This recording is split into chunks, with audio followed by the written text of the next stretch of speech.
Halo Sobat Dunia Seribu Besar, semoga Sobat selalu diberi kesehatan, panjang umur, dan rizki yang melimpah, amin. Sebelum masuk ke alur ceritanya, jangan lupa dukung channel ini ya dengan klik subscribe, like, komen, dan share, terima kasih. Mari kita lanjutkan perjalanan, Li Qiye. Melepaskan ketiganya jelas merupakan pilihan terbaik untuk masa depan Li Qiye, tidak perlu memikirkan keputusan ini. Dia sudah menjadi terkenal setelah mengalahkan mereka. Sekarang, perseteruan di antara mereka bisa diselesaikan juga. Aku rasa aku tidak akan melakukannya. Li Qiye tersenyum dan berkata, maka itu akan menjadi hari terakhirmu di dunia ini. Jawab Ar-Rosein dengan nada mengancam. Ada banyak orang yang mengantre untuk mengatakan hal seperti itu. Bahkan, kalian bahkan tidak memenuhi syarat untuk mengantre. Li Qiye mengejutkan banyak orang dengan tanggapan ini. Ar-Rosein mungkin bukan yang terkuat di benua bawah, tapi masih bisa mendominasi. Dia jauh melampaui level jenius muda manapun, terlepas dari potensi mereka. Ekspresinya menjadi gelap. Bagaimana mungkin seorang Raja Naga yang terhormat membiarkan seorang junior berbicara kepadanya dengan cara seperti ini? Kau mencari kematian. Tekad membunuh terpancar di matanya saat dia melepaskan anak panah itu. Suara mendesing. Para siswa merasa seolah-olah tenggorokan mereka baru saja disambar anak panah secepat kilat itu tanpa sempat berteriak. Hal ini tidak menjadi masalah bagi Li Qiye, dia bereaksi cepat dengan pengontrol Dao di depannya. Dunia berputar dalam kekacauan yang dahsyat, menyebabkan Ar-Rosein goyah dan kehilangan pijakannya. Ia suatu saat ke belakang, berusaha keras untuk mendapatkan kembali keseimbangannya saat ia mengambil langkah-langkah yang tidak stabil. Sementara itu, para siswa terhuyung-huyung, jatuh ke tanah dengan wajah pucat saat mereka berjuang untuk berdiri sekali lagi. Gagalnya Raja Muda adalah satu hal, mereka akhirnya bisa menerima hasil ini. Sayang sekali, bahkan leluhur yang kuat ini tidak dapat mengalahkan artefak itu. Kekuatan artefak ini tidak nyata, menyebabkan mata mereka memerah karena cemburu. Gempa langit. Ar-Rosein tidak dapat mempercayainya. Dia menyaksikan pertarungan sebelumnya dan berasumsi bahwa para jenius masih terlalu lemah dan tidak akurat. Sayangnya, ketiga buah sucinya gagal menghentikan pengaruh pengontrol Dao. Ia menyadari betapa mengerikannya hal itu setelah pengalaman pribadinya. Berdengung. Sementara semua orang tenggelam dalam pikirannya, riak spasial muncul di atas Bai Shaojin. Tiba-tiba sebuah tangan muncul dan menangkapnya. Dalam sepersekian detik, Li Qiye memutar pengontrol Dao dan mengirimkan seuntai hukum. Ledakan. Hal ini memaksa penculikan keluar karena ia terpaksa menggunakan gelombang Dao siklikal untuk menghentikan untaian tersebut. Bam! Ini tidak berhasil karena hukum yang rumit itu menghancurkan Dao-nya dan membuatnya terpental dengan tulang-tulang yang patah. Seorang Master Sekte bertindak seperti pencuri, sungguh-sungguh memperjuangkan reinkarnasi. Li Qiye berkata tanpa menatapnya. Orang itu tidak lain adalah penguasa kota reinkarnasi. Sayangnya, sang pengontrol Dao telah melukainya dengan parah. Dia bangkit dan jatuh terlentang, muntahan darah dan menjadi pucat. Dia belum pernah melihat artefak yang begitu hebat sebelumnya. Para siswa tercengang sekali lagi. Itu adalah serangan diam-diam namun sang pengontrol Dao tetap menanganinya dengan cepat. Andai saja aku memilikinya. Seorang murid merangkuminya, sambil memikirkan bagaimana cara merebutnya dari Li Qiye. Kebajikan tidak diperlukan, tidak mungkin dapat dibandingkan dengan pengontrol Dao. Yang lain membayangkan dengan berani. Banyak yang setuju dengan ini. Meskipun mereka tidak mengetahui isi perbendaharaan itu, mereka percaya bahwa harta karun itu tidak dapat menyentuh operator Dao. Pilihannya jelas bagi mereka. Ar-Rosein dan Reincarnation City Lord mengungkapkan harta karun itu dengan saksama. Mereka juga menyerah pada kebajikan dan mengubah target. Penguasa naga seperti mereka tidak dapat mengalahkan pengendali Dao. Ini berarti bahwa pengontrol Dao jauh lebih unggul daripada senjata penguasa Dao, tidak seorang pun dapat menahan godaan setelah melihatnya beraksi. Leluhur, selamatkan aku, teriakan pedang genggam yang patah. Ketiganya masih terus ditindas oleh hukum. Jika ini tidak dihentikan, landasan Dao dan takdir sejati mereka akan segera musnah. Biarkan mereka pergi atau kau akan menyesali keputusanmu sampai mati. Ancam penguasa kota reinkarnasi. Dia telah membuang reputasinya yang baru-baru ini karena penyergapan. Bahkan gengsi sektenya pun mempengaruhi keputusannya. Namun, ini bukan ancaman kosong karena Li Qiye akan menghadapi dua garis keturunan besar. Aku paling benci diancam. Li Qiye tersenyum. Ini bukan ancaman. Energi tsunami iblis tiba-tiba menghancurkan daerah itu. Ledakan. Kembalinya Dewa Singa Batu membuat para siswa ketakutan. Rupanya setelah mereka dikalahkan oleh orang tua itu, mereka kembali dan bertahan di dekat akademi, menunggu kesempatan yang tepat. Masih ada satu tikus lagi, keluarlah.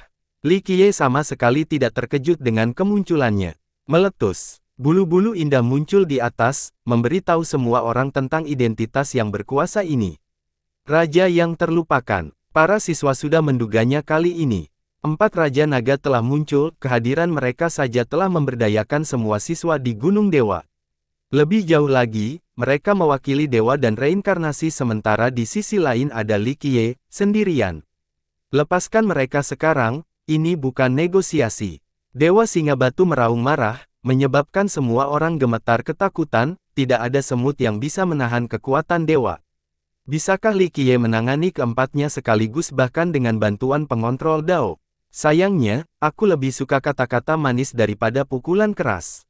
Sepertinya aku harus membunuh mereka saat itu, dan kalian semua juga, tidak seorang pun akan meninggalkan tempat ini hari ini. Li Qiye tersenyum. Para siswa menarik napas dalam-dalam, beberapa mengira mereka salah mendengarkan. Bahkan jenius paling berbakat pun tidak akan berani melawan seorang Raja Naga, apalagi mereka berempati. Oleh karena itu, dia tampak sombong sampai-sampai tidak tahu apa-apa. Keempat penguasa naga tidak percaya dengan apa yang mereka dengar. Dewa Singa Batu dan Raja Oblivion, khususnya, siap membunuh. Mereka telah mendominasi dalam jangka waktu lama dan terbiasa dihormati dan ditakuti, belum lagi sifat mereka yang garang dan kejam. Jangan salahkan kami karena kekejamannya, kata Oblivion Monarch dengan nada mengancam. Sebenarnya, mereka lebih menyukai perkembangan ini. Kesombongan Li Qiye dapat digunakan sebagai alasan untuk dihukum. Mereka akan dapat membunuh dan merampas hartanya, kebajikan bukan lagi tujuan. Selamatkan aku. Raja muda itu menemukan fondasi daunnya retak sehingga ia berteriak minta tolong. Dua orang lainnya sudah pingsan. Jangan pernah tahu apa yang akan terjadi padamu jika kau menyakiti mereka. Teriak Dewa Singa Batu. Begitukah? Ayo. Li Qiye menyebarkan dan meningkatkan intensitas hukum Dao. Ah! Raja muda itu menjerit kesakitan, kedua lainnya juga terbangun karena kesakitan yang tidak terganggu. Ambil kembali. Fondasi Dao mereka sedang hancur. Leluhur, selamatkan aku. Raja muda itu takut menjadi pada saat-saat terakhir ini. Kehilangan fondasi Dao berarti akan terhenti jika mereka cukup beruntung untuk bertahan hidup. Kukup. Dewa Singa Batu mengeluarkan raungan yang memekakan telinga, dan cakarnya menutupi aura emas yang menyilaukan. Aura itu lebih besar dari gunung tertinggi dan lebih tajam dari pedang-pedang terkuat. Ledakan. Cakar besar itu turun dengan kekuatan penghancur, merobek langit menjadi dua bagian saat menghantam Li Qiye. Badai spasial berkecamuk setelah kehancuran tersebut, tetapi Li Qiye tetap tenang dan mengandalkan kekuatan pengendali Dao, yang mengirimkan hukum kecil lainnya untuk menghadapi cakar besar tersebut. Kekuatan kedua yang diluncurkan dengan ledakan dahsyat, dan sebuah lubang hitam terbentuk di tengah kehancuran. Li Qiye baik-baik saja sementara Dewa Singa Batu tampak tersambar petir. Ia terhuyung mundur dan merasakan vitalitasnya bergejolak hingga ia dipenuhi darah. Ia menunduk dan melihat bahwa cakarnya telah dihancurkan oleh hukum. Para murid menyaksikan dengan tak percaya ketika mata mereka memelotot keluar dari rongganya, tegang hingga batas maksimal oleh tontonan nyata di hadapan mereka. Ah! Sementara itu, hukum yang dibiarkan oleh pengontrol Dao mereduksi ketiga jenius itu menjadi tak lebih dari kabut berdarah, yang hilang diterpa angin tanpa jejak. Aura keempat penguasa naga itu menguat dan membekukan atmosfer. Para siswa merasakan hawa dingin menusuk tulang. Mereka mencoba menyelamatkan para junior tetapi tidak berhasil. Li Qiye tidak memberi mereka muka dan ketiganya di depan umum, menyalakan keras di muka. Satu-satunya cara untuk menyelamatkan reputasi dan kehormatan mereka adalah dengan membunuh Li Qiye. Bajingan, perkataan Oblivion Monarch bagaikan tusukan pisau ke jantung. Aku akan mengulitimu untuk menghilangkan amarah yang tak terpadamkan ini. Dewa Singa Batu berteriak dengan amarah yang mematikan. Ia membuat siswa di tingkat keamanan merasa seperti semut, apalagi yang lebih lemah. Terimalah takdirmu dan menyerahlah sekarang untuk kematian yang cepat, kata penguasa kota reinkarnasi. Ledakan, sosok berapi-api muncul di udara dan menghentikan pertempuran mereka. Semua orang merasa seolah-olah mereka berdiri di samping mulut gunung berapi, yang hampir meletus dan mengubah mereka menjadi abu. Dewa gila juga ada di sini. Beberapa siswa berkomentar dan mengharapkan hal ini. Penjahat itu menatap tajam ke arah pengontrol Dao Li Qiye, tidak menyembunyikan sedikit pun keserakahan di matanya. Saya sudah lama mendengar tentang artefak ini dan akhirnya melihat kekuatan hari ini. Dewa gila mencibir pada dewa naga lainnya, kalian semua menganggap diri kalian benar dan harus mencari alasan. Orang munafik yang malang, jujur saja tentang keinginan untuk mendapatkan harta karun itu daripada omongan kosong tentang balas dendam. Keempatnya muncul setelah mendengar ini. Arrow Sein dan Reincarnation City Lord lebih lemah sehingga mereka tidak bisa berbuat apa-apa. Sedangkan Stone Lion God dan Oblivion Monarch, mereka akan membalasnya kapan saja. Sayangnya, mereka fokus pada pengontrol Dao dan tidak ingin menimbulkan masalah. Memprovokasi orang gila ini hanya akan menambah sakit kepala. Dewa gila merasakan hal yang sama, hanya peduli terhadap artefak di tangan Li Qiye.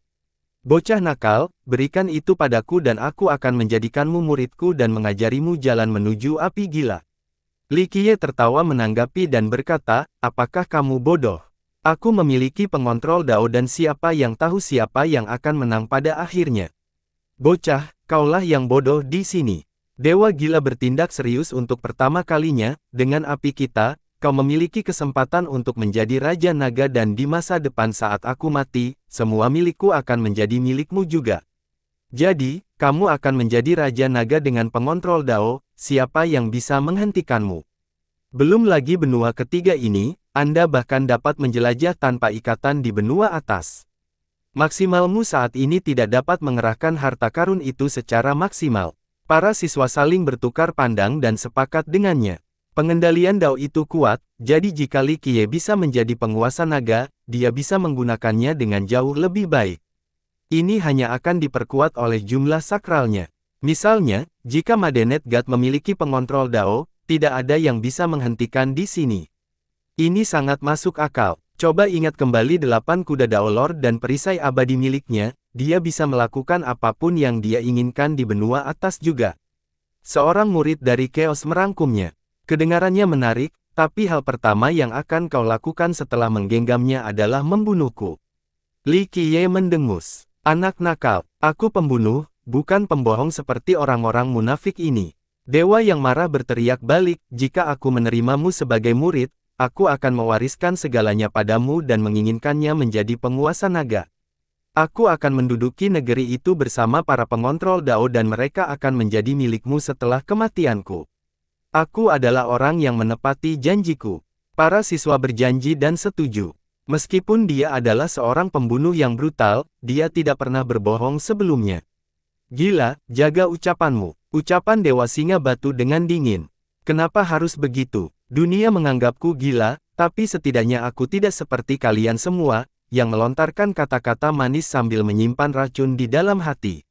Dewa yang gila tertawa. Para dewa naga murka namun tetap tenang, tidak ingin berhadapan dengan musuh lagi. Nak, seperti yang sudah kukatakan, menyerahkan operator Dao saya adalah jalan terbaik Anda. Kata dewa gila, aku akan memberikan nasihat yang baik, pergilah jauh-jauh dan jalani hidup menyendiri, jangan pernah menampakkan dirimu lagi dan kau boleh hidup. Li Qiye tersenyum. Hahaha, dewa gila mendongak ke udara dan tertawa terbahak-bahak, mengesankan, kaulah orang pertama yang mengucapkan kata-kata itu kepadanya, bahkan penguasa Dao 8 kuda tidak punya keberanian. Baiklah, saya jamin Anda tidak terpecahkan oleh pengontrol Dao. Cukup untuk membunuhmu, kata Li Qiye. Nak, ambillah ini. Dewa yang marah menjadi geram dan memanggil meteor. Ketika banyak orang menyadari apa yang tengah terjadi, meteor sudah mendarat di sekitar Li Qiye. Mereka melekatkan diri pada struktur ruang dan sekitarnya sepenuhnya. Pemusnahan. Dewa yang marah itu meraung. Ledakan. Meteorit tiba-tiba meledak pada saat yang sama dengan satu-satunya target adalah Li Qiye. Tidak ada kekuatan yang terbuang dalam radius, ini adalah rentetan yang luar biasa. Hal ini sama saja dengan menyerangnya dalam benteng yang tidak dapat dihancurkan dan melemparkan 1000 matahari ke arahnya, tanpa henti hingga tidak ada satupun bagian yang tersisa. Area di sekitarnya pasti telah musnah, baik itu ruang dan waktu atau siklus realitas apapun. Bahkan seseorang dengan tubuh yang tidak bisa hancur pun akan mati karena serangan ini. Sayangnya, efek yang sama terjadi. Hanya riak-riak yang tak terhitung banyaknya yang terjadi di sekitar Li Qiye karena efek pengontrol. Letusan 1000 matahari langsung dibatalkan. Ledakan. Pada saat yang sama, Madenet God pun merasakan getarannya dan berputar-putar di tanah. Bagaimana ini bisa terjadi? Dia berdiri, tercengang. Dia percaya diri dengan kekuatannya sendiri, percaya bahwa bahkan penguasa Dao Kuda 8 tidak dapat mengalahkannya atau menjadikannya terkenal di tanah. Kau tidak akan bisa meninggalkan tempat ini hidup-hidup, kata Li Qiye dengan acuh tak acuh. Ekspresi Madenet God berubah terus-menerus, menjadi takut pada operator Dao. Kau sendiri takkan mampu menangani pengontrol Dao. Oblivion Monarch menyimpulkan, para penguasa naga telah mencoba dan menyadari bahwa mereka sendiri tidak dapat menyentuh pengontrol Dao. Satu-satunya pilihan yang tersisa adalah bekerja sama, berharap bahwa kerja sama pribadi Li Qiye yang lemah akan memungkinkan mereka untuk menang. Sayangnya, mereka adalah leluhur kuno yang bergengsi yang telah mendominasi selama beberapa generasi. Mereka belum pernah bekerja sama sebelumnya, apalagi melakukannya terhadap seorang junior. Ini sama sekali bukan cerita yang bagus. Apakah masih saatnya untuk peduli dengan reputasi? Dewa Gila tidak peduli dengan masalah ini, jika kita tidak bekerja sama sekarang, tidak ada peluang untuk mengumpulkan pengontrol Dao. Kita harus segera membunuh bocah nakal itu sebelum sayapnya tumbuh. Tidak perlu menunggu selama itu, aku jamin. Li Qiye menawarkan, nak, jangan terlalu yakin. Tuan Kota Reinkarnasi, kau tidak akan melakukan apapun pada 5 penguasa naga. Tidak perlu mencari-cari alasan. Datang saja bersama-sama sehingga aku bisa menghemat waktu tanpa harus mengejar satu persatu cacing, kata Li Qiye. Ejekan itu membuat marah para Dewa Naga. Bekerja melawan junior memang sedang membidik. Meskipun demikian, dia memberi mereka kesempatan yang sempurna. Jangan salahkan kami karena kamu merasa ingin bunuh diri. Oblivion Monarch melangkah maju dan menghalangi rute pelarian Li Qiye. Kau akan membayar atas keberanianmu, kata Dewa Singa Batu. Anak panahku akan membawamu ke neraka. Arrow Sein siap melepaskan tembakan lagi.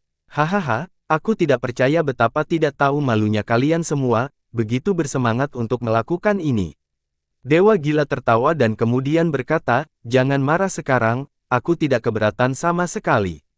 Kami para penjahat perlu belajar darimu dalam hal ini. Dia menoleh ke arah Li Qiye dan berkata, bocah, kau telah melepaskan kesempatan besar. Aku khawatir hari ini akan menjadi hari terakhirmu hidup. Lakukan gerakanmu terlebih dahulu agar tidak menyebabkan kekalahan telak bagi pengontrol Daoku. Li Qiye menggelengkan kepalanya. Lawan-lawannya sangat marah namun masih mampu menjaga ketenangan mereka. Bagaimana kami bisa menghadapi dunia jika kami tidak membunuhmu hari ini? Kata Oblivion Monarch. Kemarilah, kemarilah. Li Qiye mengulurkan tangannya, sama sekali tidak menanggapi hal ini dengan serius. Para siswa kehilangan kata-kata karena tidak ada pemuda lain di benua bawah yang berani melakukan hal seperti ini.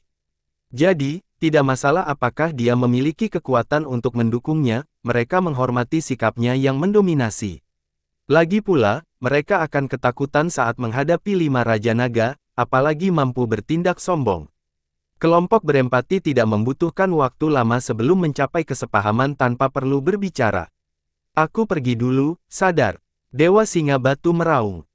Dunia bergetar di hadapannya saat ia mengumpulkan bintang-bintang. Dao dari keempat buahnya saling terkait untuk menciptakan segel kosmik yang bersinar.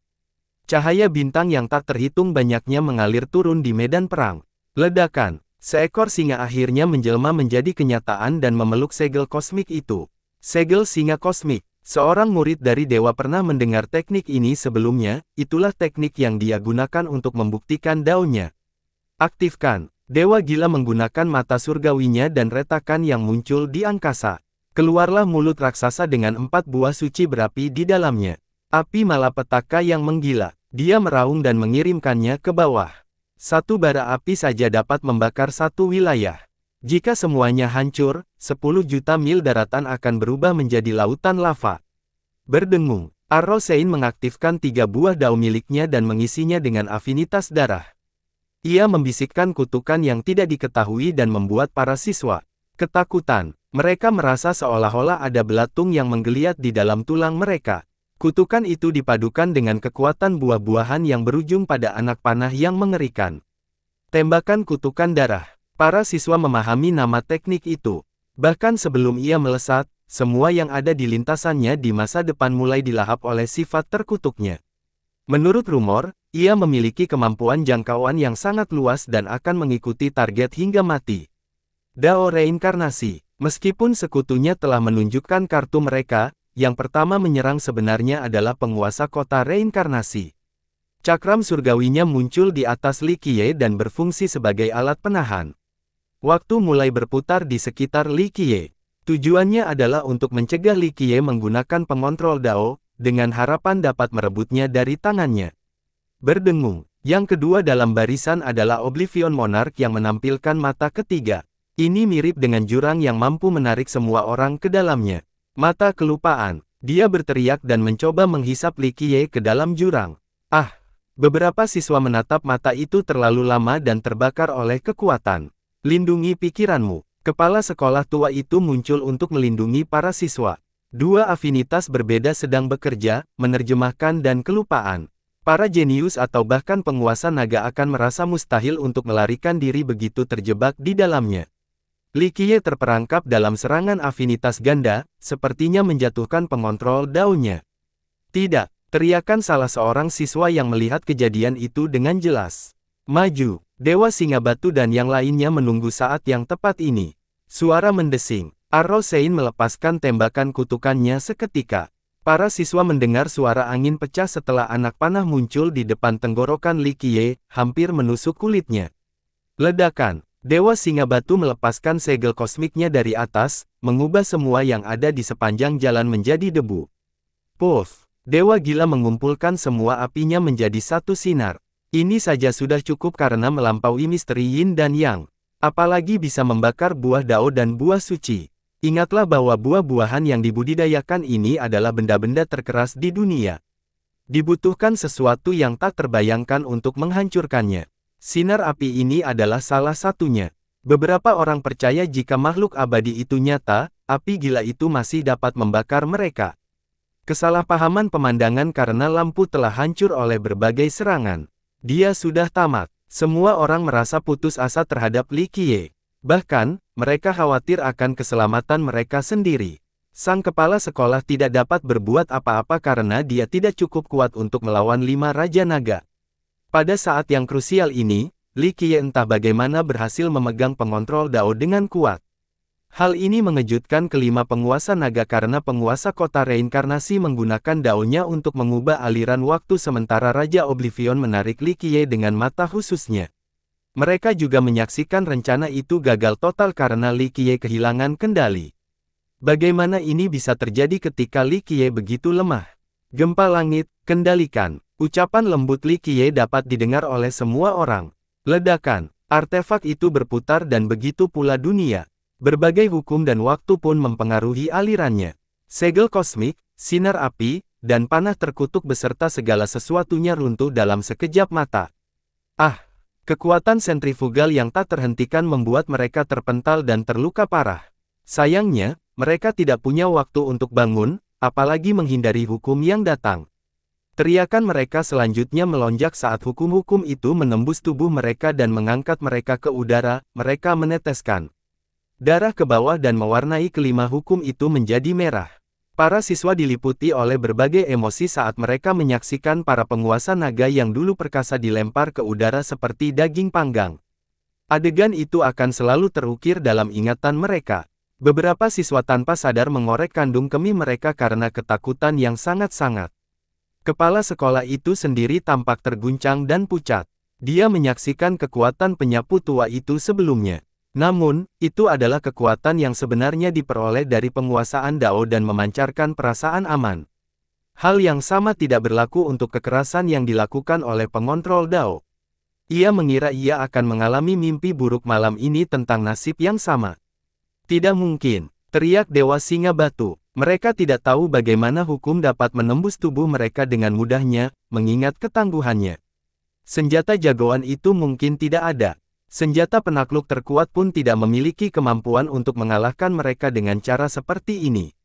Masalahnya adalah mereka secara tidak akurat menghubungkan kekalahan mereka dengan sang operator Dao, bukan pada kemampuan Li Qiye yang sebenarnya. Dewa yang marah berteriak dan berjuang untuk melepaskan diri. Sayangnya, hukum membuat hal ini mustahil. Ambil kembali. Ceritakan muncul di tubuhnya saat dia melepaskan cangkang fisiknya, ingin melarikan diri dengan takdirnya yang sebenarnya.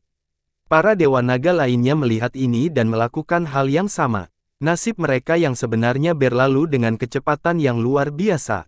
Sayangnya hukum itu bahkan lebih cepat dan langsung menekan nasib mereka yang sebenarnya dan menakuti buah-buahnya.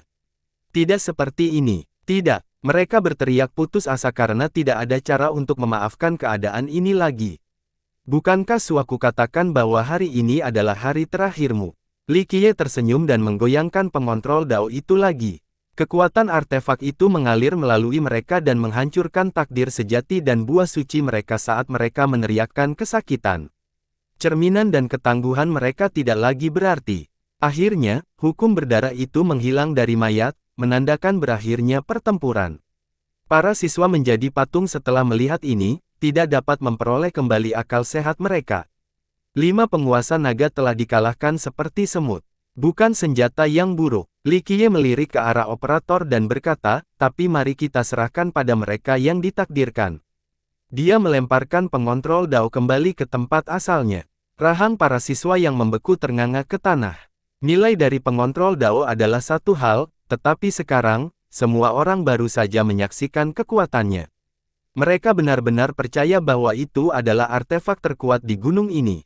Mungkin lentera yang tidak diketahui itu merupakan pemancarnya. Di sisi lain, Heaven Suppression Soul dan Immortal Beast tampak lebih rendah. Ditambah lagi, Li Qiye sendiri baru saja menikmati perasaan tak terkalahkan. Bagaimana mungkin dia benar-benar melepaskannya? Orang lain akan mengira sebagai harta mereka yang paling berharga, dan ingin menyimpannya selamanya. Di sisi lain, Li Qiye melemparkannya kembali ke gunung seolah-olah itu adalah sampah. Meskipun ini tidak dapat dijelaskan, mereka memikirkan kejadian sebelumnya, Jun Landu. Dia memperoleh pengontrol Dao dari Pegadaian tetapi memilih untuk memberikannya ke akademi.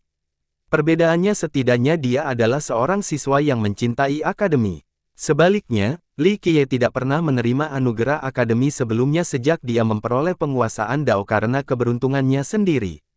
Faktanya, para siswa berpikir bahwa bahkan pada saat-saat terakhir sebelum kematian, mereka masih tidak akan melepaskan artefak tersebut. Aku tidak mungkin melakukan ini.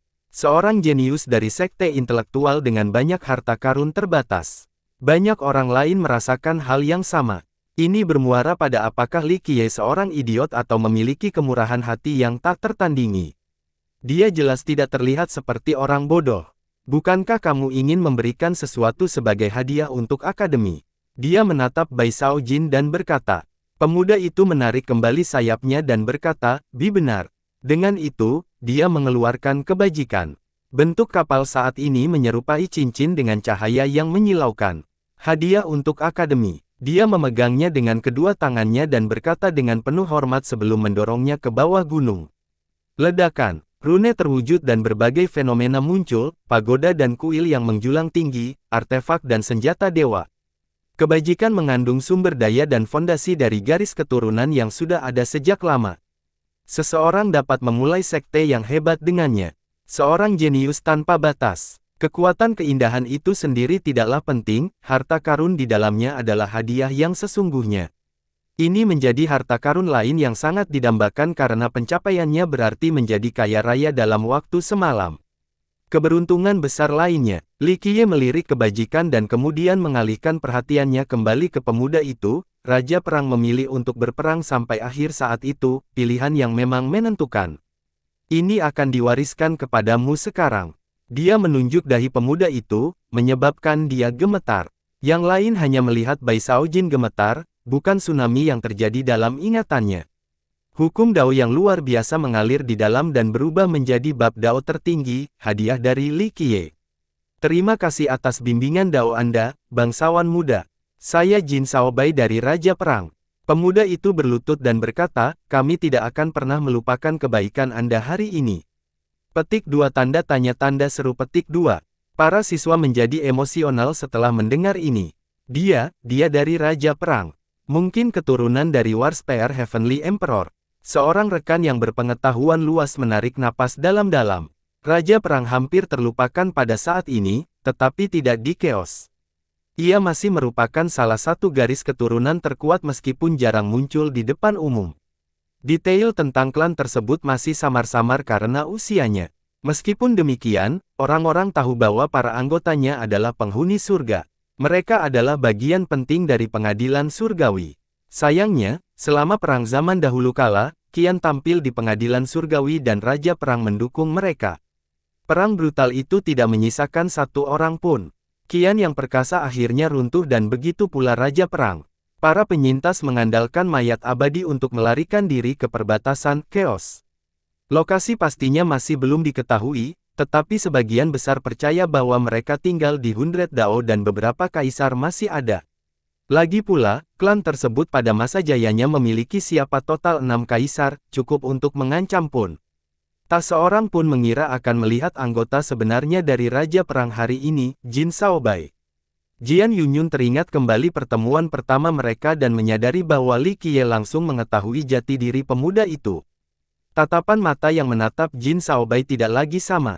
Dia adalah anggota klan kuno, tidak heran mengapa dia berani mencuri kebajikan dan tidak takut pada leluhur dewa. Keturunan kaisar jarang sekali yang mengoceh dan tidak cakap.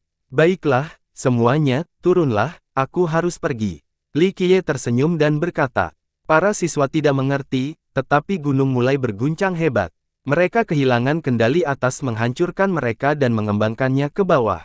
Gemuruh. Begitu semua orang pergi, gunung itu mulai melayang dan terbang ke angkasa. Tujuannya tidak lain adalah cahaya tak terbatas yang jauh di dalam akademi. Tunggu, apakah upacaranya sudah selesai? Seorang siswa menatap gunung itu terbang menjauh, bingung. Ya ampun, gunung itu sudah tidak ada lagi di sini. Aku tidak mendapatkan apapun. Yang lain mengeluh. Tidak, setidaknya kita bisa menyaksikan pertunjukan yang bagus. Yang ketiga tidak setuju, berpikir bahwa menyaksikan kekuatan pengontrol Dao sudah cukup bermanfaat. Tapi kemana gunung itu pergi? Kita tidak mungkin ikut, tanya orang lain. Akhir dari upacara adalah akhir, ia akan pergi, kata seorang senior yang berpengalaman. Tapi Li Qiye baru saja meninggalkannya, kata temannya. Itu hanya menunjukkan dia beruntung atau orang yang terpilih. Itulah alasan mengapa dia mendapatkan pengontrol Dao dan tidak dikeluarkan. Kata seorang siswa dari The People. Tidak ada orang yang tidak setuju dengan ini setelah melihat pertempuran sebelumnya. Kepala sekolah, kemana pesawat itu terbang? Seorang siswa bertanya dengan hormat. Lelaki tua itu mengikuti arah gunung itu, tampak agak mendalam. Akhirnya ia melihat kembali ke bawah dan berkata, kemana arahnya? Apa yang ada di sana? Tanya yang lain. Cahaya yang menggantung di atas langit akademi tampak seperti fenomena aneh. Semua orang ingin tahu lebih banyak tetapi tidak ada pelajar dalam sejarah yang mampu melakukan perjalanan ke sana. Itu untuk orang-orang yang ditakdirkan, mereka akan melihat kebenaran. Jawab sang kepala sekolah samar-samar. Para pendengar saling bertukar pandang setelah mendengar ini dan tidak tahu harus berkata apa. Kenyataannya, dia juga tidak tahu penjelasannya. Pengetahuannya tentang akademi tidak ada duanya, tetapi beberapa rahasia masih luput darinya. Misalnya, cahaya yang terpancar dari dalam akademi itu sudah melampaui batasnya. Dia belum pernah ke sana sebelumnya dan tidak tahu apa yang ada di dalamnya. Menurut gulungan sejarah, hanya Raja Abadi Harmoni yang pernah ke sana. Namun, dia tahu bahwa ada eksistensi tertinggi di sana, orang yang mengirim telapak tangan besar untuk membunuh para kaisar pengadilan surgawi. Tidak ada yang diketahui tentang hal ini, bahkan jenis kelaminnya. Dia tentu saja ingin bertemu dengan makhluk ini. Sayangnya, dia tidak memenuhi syarat meskipun memiliki 4 buah suci. Kesempatan yang luar biasa, gumamnya dengan iri. Li Qiye telah mendapatkan pengakuan dari pengontrol Dao dan kesempatan untuk bertemu dengan eksistensi tertinggi. Ini belum pernah terjadi sebelumnya. Kepala sekolah, bolehkah saya mengulang 1 tahun? Saya belum ingin lulus. Seorang siswa bertanya. Tidak apa-apa, akademi tidak memaksa siswanya untuk lulus. Kalian bisa tetap tinggal di luar negeri, kata kepala sekolah. Aku juga, teriakan banyak orang lainnya. Hampir semua orang ingin menjamin perjanjiannya, baik itu pelajar dari luar negeri maupun Hundred House. Mereka hanya ingin menguji mereka lagi untuk sang pengontrol Dao. Kata Putri Mingxi setelah melihat ini. Dia benar sekali. Kebanyakan dari mereka ingin menunggu upacara lain dengan Gunung Suci. Kekuatan sang pengendali Dao mengubah cara pandang mereka dalam hidup. Mereka tahu bahwa artefak ini saja sudah cukup untuk membuat mereka terkenal, tanpa perlu mengejar hal lain. Selain itu, di luar negeri juga tidak ada batasan. Selama kulit mereka cukup tebal untuk bertahan hidup, mereka dapat tinggal di sini selama 1000 tahun tanpa diusir. Beberapa orang telah melakukan ini sebelumnya, memperlakukan luar negeri sebagai rumah mereka. Mereka menjadi siswa tertua yang tidak berniat untuk lulus. Suasana kekeluargaan di luar negeri ini membantu memperkokoh fondasi yang kuat bagi akademi tersebut. Gunung suci itu menjulang tinggi melalui cahaya bagaikan bintang jatuh, serupa dengan kapal perang raksasa yang membelah lautan. Ia memasuki dunia baru dengan planet dan bintang yang tak terhitung banyaknya. Li Qiye duduk dengan santai dan menikmati kedamaian. Setelah beberapa saat, dia melirik Heaven Suppression Soul dan mendesah, gadis bodoh, pasti sulit. Kamu bahkan mengubah gelarmu. Kain ini ditinggalkan oleh Night Moon Conqueror, makhluk yang pernah bertarung dengan Celestial Court sebelumnya. Semua orang tahu tentang kisahnya, tetapi Li Qiye menyadari sesuatu yang lain saat dia menyentuh selendang itu.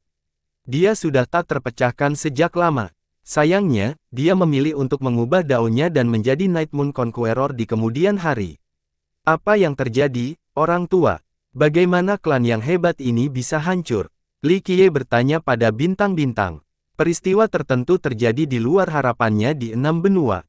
Hutang harus dibayar, dan olehku. Li Qiye berkata dengan lembut, aku harus segera pergi, tidak ada banyak waktu tersisa.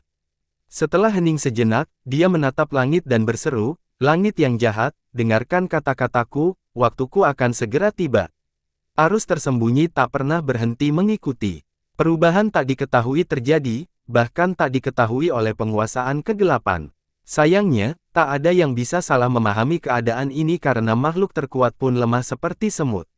Kendati demikian, inilah zamannya dan kesempatannya untuk memulai perjalanan mencari jawaban yang tepat. Ledakan. Gunung suci itu melompat ke dimensi lain lagi. Dunia halus yang terwujud dengan paviliun yang diselimuti cahaya bintang, menyerupai tempat tinggal orang abadi. Hukum Dao terus berkembang di tempat ini dalam siklus abadi. Tempat ini tampaknya menjadi pusat langit dan bumi, asal-muasal Grand Dao. Paviliun-paviliun di sini memiliki gaya arsitektur kuno, tidak seorang pun dapat menentukannya dari zaman tertentu. Dinding-dindingnya diukir dengan binatang-binatang aneh yang tidak mirip dengan spesies yang dikenal. Setiap bangunan memancarkan aura yang sudah usang, mungkin melambangkan zaman keemasan yang unik. Mereka telah menyaksikan berlalunya waktu. Sebuah era di dunia luar hanyalah sekejap mata di sini. Begitu megahnya tempat ini sehingga tak ada hiasan yang dapat menggambarkannya. Menyebutnya sebagai rumah bagi orang-orang abadi bukanlah hal yang tidak masuk akal. Makhluk hidup merasakan dorongan untuk bersujud, terlepas dari seberapa kuatnya mereka. Termasuk para penakluk dan penguasa naga. Suara mendesing. Gunung suci itu memasuki wilayah halus dan melambat, mirip dengan kapal yang perlahan menuju pelabuhan, akhirnya kembali ke rumah setelah perjalanan panjang. Kemampuan penjelajahannya patut dipuji, untuk benar-benar menemukan ini lagi setelah sekian lama. Li Qiye menatap istana di istananya dan tersenyum. Anak muda, sebutkan tujuan dan afiliasimu. Begitu gunung berhenti, sebuah suara terdengar dari atas. Tampaknya itu adalah inti dari seluruh dimensi. Semua kekuatan dan kedekatan di tempat ini berasal dari sana. Siapapun yang mendengar suara ini akan langsung berlutut dan mengambil peran sebagai seorang junior. Suara itu berwibawa sekaligus berwibawa. Sifatnya yang mendalam membuat mustahil untuk menentukan jenis kelamin pembicara. Tampaknya juga bukan berasal dari masa kini melainkan dari zaman yang telah padam atau masa depan yang tidak diketahui. Gadis kecil, kamu tidak mengenaliku. Keluarlah. Li Qiye tersenyum dan berkata. Kata-katanya yang pelan dapat terdengar jelas. Siapa kamu? Suara itu mengejutkan. Mata surgawi tampak menampakkan diri dari atas, tidak ada yang berubah secara kasat mata, hanya memiliki kuat yang dapat melihat yang pertama pada Li Qiye. Itu kamu. Suara itu tiba-tiba berubah menjadi suara seorang gadis. Yang ramah, tidak lagi menakutkan seperti sebelumnya. Kata-katanya memiliki harmonisasi dao yang mencerahkan langit dan bumi. Berdengung, partikel-partikel itu jatuh dan menyatu menjadi seorang wanita. Menggunakan kata-kata untuk menggambarkan keindahannya adalah hal yang mengganggu karena dia dikucilkan oleh semua yang bisa ditawarkan surga. Dia menyerupai seorang abadi dari alam atas. Semua wanita akan merasa malu di hadapannya. Bahkan yang paling sombong pun harus menundukkan kepala. Ada sesuatu yang melampaui dan tak tertandingi tentang kehadirannya. Hanya orang yang bertahan hidup melewati banyak zaman yang dapat mencapai puncak aura unik ini. Aku senang padamu, kamu tidak hanya lolos, tetapi juga menciptakan kembali dirimu sendiri, tidak hanya itu, kau bahkan memahami zamanmu sendiri. Kau sudah pulih sepenuhnya sekarang. Li Qiye tersenyum. Aku tertarik padamu. Senyumnya datang dari hati, suasana hati mempengaruhi dunia itu sendiri. Sudah lama, katanya, kita pernah bertemu sebelumnya, tapi itu hanya avatar yang tersisa, bukan aku yang sekarang. Katanya, aku tahu. Dia mengangguk. Dia duduk di sebelah Li Qiye dan mengamati bintang-bintang bersamanya. Kupikir kita tidak akan bertemu lagi. Ucapannya lembut. Dulu mungkin kamu tidak ingin bertemu denganku, mengapa hari ini kamu begitu bersemangat? Candanya, itu karena kamu bajingan. Dia menawarkannya dan berkata, itu sama sekali bukan hal yang baru. Kalau saja aku bermaksud baik, aku tidak akan bertahan cukup lama untuk bertemu denganmu sekarang. Katanya, hanya kamu yang bisa membenarkan rasa tidak tahu malumu. Dia mengangguk setuju. Li Qiye telah membantu menciptakan kembali dirinya di masa lalu. Dia tidak hanya berhasil, dia bahkan berhasil menelusuri kembali waktu dan menciptakan eranya sendiri lagi. Di masa lalu, dia adalah eksistensi yang unggul, namun disalibkan dalam penyergapan, hampir berubah menjadi abu. Saat ini, dia menjadi eksistensi tertinggi di akademi. Kupikir kau sudah mati, tapi bajingan tidak akan punya masalah untuk bertahan hidup selama ini. Katanya, kau bahkan tidak tahu, aku hampir mati beberapa kali, tapi keberuntungan selalu berpihak padaku. Dia menggelengkan kepalanya, burung gagak yang beruntung, mungkinkah? Dia tertawa, sudah lama sejak dia bertemu dengan seorang teman lama jadi dia dalam suasana hati yang baik. Aku tidak bisa menyangkalnya. Dia memegang tangannya dan berkata, apakah kamu ke sini hanya untuk mengunjungiku? Dia merawat, matanya tampak mengandung semua energi spiritual di dunia.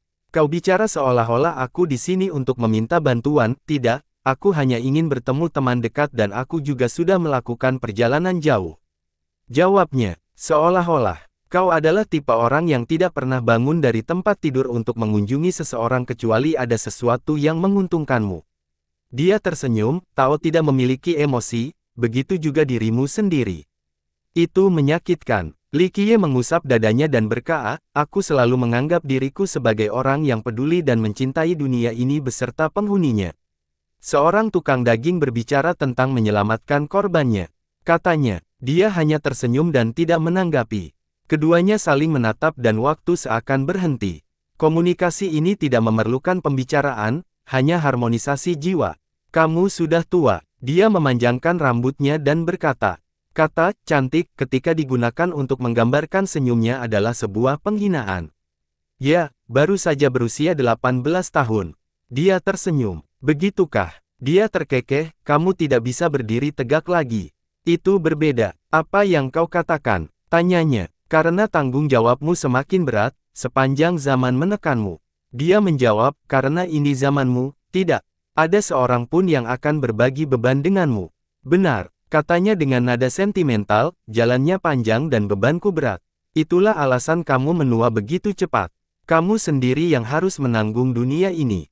Katanya, sedikit menjadi emosional. Apakah kepribadianmu juga berubah? Ini tidak seperti dirimu. Dia tersenyum. Wanita itu melongo ke arahnya, tampak sedikit geli. Suasana hatinya terus mempengaruhi Dao di sekitarnya. Sedikit sentimental, Aku sedang memikirkan ayahku beberapa tahun terakhir dan kamu mengingatkanku padanya. Katanya, jangan, aku bukan ayahmu atau seniormu. Kalau boleh jujur, kamu lebih tua dan aku seharusnya memanggilmu bibi buyut atau leluhur. Dia mengkoordinasikan kepala dan menghentikan. Jangan berani-berani, dia meleleh ke arahnya lagi. Meskipun matanya yang tajam masih tetap menarik seperti sebelumnya. Li Qiye mengangkat bahu dan berbaring, menikmatinya. Dia berbaring di sana di gunung suci itu sambil menatap bintang-bintang yang berkelap-kelip. Kadang-kadang aku merindukannya, katanya. Baguslah kalau kamu masih peduli pada seseorang dan kerinduannya. Katanya, meskipun dia sudah tiada, perasaan itu sendiri yang memaksa keterikatan dengan dunia ini. Bagaimana kabarmu? Tanyanya. Ia berpikir sejenak sebelum menjawab, entahlah. Mungkin aku lupa atau memang tidak punya kemampuan untuk peduli, atau mungkin aku sengaja menghindarinya. Semuanya, hilang bersama angin namun tetap terukir di hatiku. Kasihan sekali orang tua itu. Dia menamparkan pipinya dengan lembut. Jangan menganggap aku sebagai pengganti ayahmu. Aku belum cukup umur untuk punya anak perempuan sepertimu. Dia menatap sinis. Anda ingin memiliki anak perempuan seperti saya. Tawannya yang menyenangkan menghangatkan hatinya. Kau benar-benar berubah. Sebelumnya kau selalu waspada dan galak. Ia memanjangkan rambutnya ke belakang. Jadilah diriku yang sebenarnya, aku hanya berubah kembali ke diriku yang asli. Dia mencondongkan tubuhnya lebih dekat untuk menempelkan wajahnya di bahu pria itu. Jadi ya, masa kecilmu pasti menyenangkan, katanya. Itu luar biasa. Dia mengangguk, saya tumbuh bersama ayah saya dan selalu memegang lengan. Dia berdiri di puncak dan melakukan segalanya sehingga saya melakukan apapun yang saya inginkan. Sungguh patut diirikan. Dia tersenyum. Aku iri padamu, iri karena aku memiliki kehidupan yang begitu baik sementara kamu menghabiskan waktumu dengan bersusah payah. Dia tertawa. Tidak ada seorang pun yang ingin menderita. Saya hanya berada di jalan yang benar dan menolak untuk kembali, itulah satu-satunya hal yang membuat saya tetap menjadi diri saya sendiri. Katanya, kau bahkan terdengar tua. Dia mengusap pelipisnya dan berkata, ayahku mengatakan hal-hal yang sudah biasa, tapi aku tidak begitu mengerti saat itu. Sekarang, meskipun aku belum selevel dengannya, aku bisa bersimpati. Dia mendesah sedih dan kecewa, sesuatu yang telah terakumulasi selama bertahun-tahun. Sayang sekali dia sudah tiada. Dia meraih lengannya dan berkata. Dia menepuk bahunya dan membiarkan dia mengingatnya sejenak. Kamu masih ada, aku yakin dia senang kamu masih mengingatnya. Dia akhirnya berbicara. Dia menikmati kebersamaan dengan orang lain setelah sekian lama. Setelah beberapa saat, dia bertanya, apakah dunia ini begitu berharga bagimu? Tidak juga, dia tersenyum. Kalau begitu, kenapa kau masih melindunginya? Dia mengangkat kepalanya dan menatap lurus ke arahnya. Karena ini adalah jalan yang tidak bisa kembali. Aku telah memilih untuk melangkah maju, jadi mengapa aku harus goyah? Saat aku goyah, saat itulah akhir dari diriku dan hati dauku. Aku tidak bisa melupakan tujuan awalku. Berusaha mengerahkan tenaga untuk tidak terikat, begitulah. Betapa sepinya, katanya. Aku memilih kesendirian, bukan sebaliknya. Lagi pula, tidak ada gunanya menyesali pilihanku. Dia tersenyum. Sungguh tertidur. Dia merasa kasihan padanya. Orang lain memanggilku si tangan gelap atau tukang daging, mereka jarang mengasaniku. Aku suka caramu berbicara. Dia tertawa. Jalan hidup ayahku mirip denganmu, tapi dia tidak semenyedihkan itu. Hal yang mendorongnya adalah emosi dan cinta. Katanya, saya hanya bisa mengatakan bahwa dia beruntung, meskipun ini mungkin tidak terjadi jika lebih banyak waktu berlalu.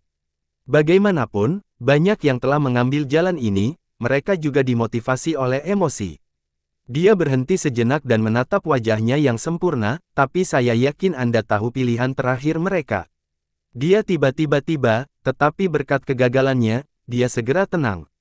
Alangkah baiknya jika kita bisa kembali ke masa lalu, katanya.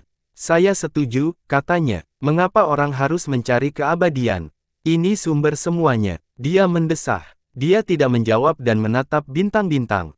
Terima kasih. Dia memecah keheningan beberapa saat kemudian. Untuk apa? Dia tersenyum. Aku tidak akan bisa melihat matahari lagi jika bukan karenamu.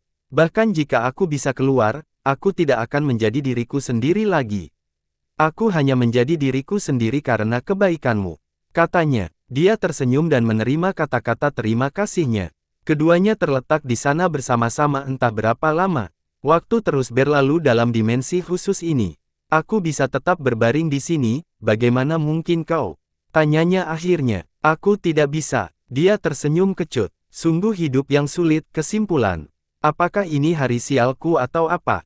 Jangan terlalu mengasaniku, katanya. Karena itu kebenaran. Dia tersedak. Gadis kecil, kamu mungkin tidak menyukai apa yang akan terjadi selanjutnya, bahkan mungkin itu akan mempengaruhi dirimu sendiri. Namun, aku tetap ingin kau menghadapinya. Dia memandang sebentar sebelum mengangguk, aku sudah siap secara mental untuk ini. Aku tahu kamu tidak akan datang berkunjung tanpa alasan. Kau membuatnya terdengar seperti aku bintang yang tidak beruntung. Dia tersenyum kecut. Hampir saja, burung gagak bukanlah binatang pembawa keberuntungan. Dimanapun burung gagak muncul, hanya hal buruk yang terjadi. Dia tertawa bahak, melodi yang begitu indah, bergema di malam berbintang dan melayang jauh, jauh sekali. Dia tersenyum dan menatap bintang-bintang. Mereka tampak tertawa ikut bersamanya. Saya ingin bertanya tentang seseorang. Setelah beberapa saat, dia akhirnya sampai pada intinya. Senyumnya menghilang setelah itu. Bintang-bintang pun meredup. Aku punya ide bagus. Ekspresinya berubah serius. Tidak asing bagimu, katanya. Mata berkilat karena marah, kesakitan, sedih, dan banyak emosi lainnya. Kau ingin bertanya tentang pembunuhku? Dia mendesah. Ya, saya hanya mendengar tentang orang ini tetapi tidak pernah melihat atau menangkap petunjuk nyata apapun. Saya yakin Anda punya ide yang lebih baik. Dia mengangguk. Dia menghela napas lagi sambil memikirkan masa lalu. Akhirnya, dia menikah saat mengucapkan nama pemburu senja. Dia meraih tangannya dan menggenggam jari-jari mereka. Dia menggenggam jari-jarinya erat-erat dan masih takut dengan masa lalu. Meskipun sudah lama berlalu, rasanya masih seperti kemarin. Segalanya hancur dalam sekejap mata. Hal yang membuatnya takut bukanlah kematian, melainkan upaya untuk menghancurkan segalanya. Dia mengalami nasib kegelapan, segel abadi. Sayangnya, hal yang paling menyakitinya adalah kehilangan kepercayaannya. Dulu, dia adalah seorang Dewi Riang yang tinggal bersama ayahnya, tidak khawatir tentang apapun, dan memiliki banyak mimpi. Dunia ini indah dan membuka banyak pintu untuknya. Sayang, serangan, itu mematikan, juga hati, harapan, dan mimpinya. Ia mampu menahan bayangan abadi itu, tetapi mengingat momen itu sulit, sehingga jari-jarinya gemetar. Air mata mengalir di pipinya meskipun dia sedang dalam tingkat terlindung. Aku di sini untuknya, aku tahu dia masih ada. Dia menyeka air matanya dan berkata, "Kamu yakin?" Tanyanya, "Katakan saja padaku, bukankah kamu di sini, sendirian, karena dia?" Dia menatap lurus ke matanya. "Benar, aku rasa dia tidak akan mati seperti itu." Dia menganggukkan kepalanya dan setuju. Saya telah mencari gulungan dan lukisan yang tak terhitung banyaknya yang dapat melacak kembali ke masa lampau. Ia berkata, intuisi saya mengatakan bahwa dia ada di sekitar. Saya adalah penguasa zaman ini dan saya dapat merasakan ketiga ribu dunia.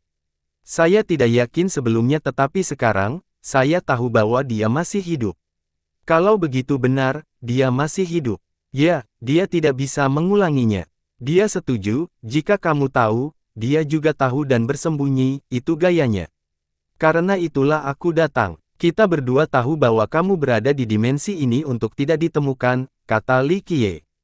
Tidak ada orang yang mengira aku masih hidup, termasuk dia.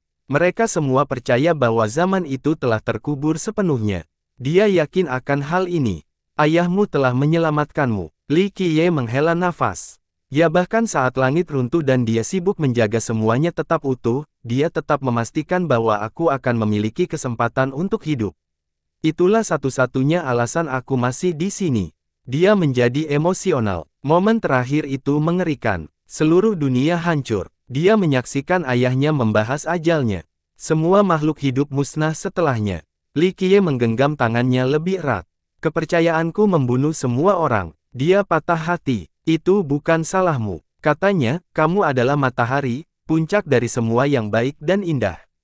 Kamu lahir di bawah matahari yang cerah dan harus menikmati sinarnya yang hangat. Apalagi jika bukan karena kamu, dia akan memilih orang lain untuk memulai perburuan. Dia yang bertanggung jawab, bukan kamu. Ayahku telah menciptakan perlindungan yang sempurna, jadi berpikir semuanya akan baik-baik saja. Keluhnya, itu bukan salahmu. Hasil yang sama akan terjadi pada akhirnya, hanya proses yang berbeda. Dia tertidur dalam kegelapan dan harapan keinginan yang panjang, katanya. Dia menenangkan diri dan menyeka air matanya, aku akan menceritakan semua yang ingin kau ketahui. Saya menduga dia muncul baru-baru ini, mungkin bukan sekarang, tapi setidaknya setelah Trinity. Dia pasti telah melakukan sesuatu. Katanya, aku tidak begitu yakin, tapi jika kau benar, aku yakin ada satu kematian yang disebabkan olehnya. Dia berpikir sejenak dan berkata, primogenitor tertinggi, ucap Li Qiye, itulah yang dimaksud. Katanya, itu harus sesuatu yang cukup menggoda untuk membuatnya kehilangan kesabaran dan muncul. Sangat sedikit hal yang layak mendapat perhatiannya bahkan ketika kita berbicara tentang zaman. Dalam hal ini, garis keturunan. Dia berkata, saya tahu bahwa primogenitor tertinggi ini telah mewarisi garis keturunan yang tak tertandingi, Dao Origin. Ini cukup menggiurkan. Bersambung,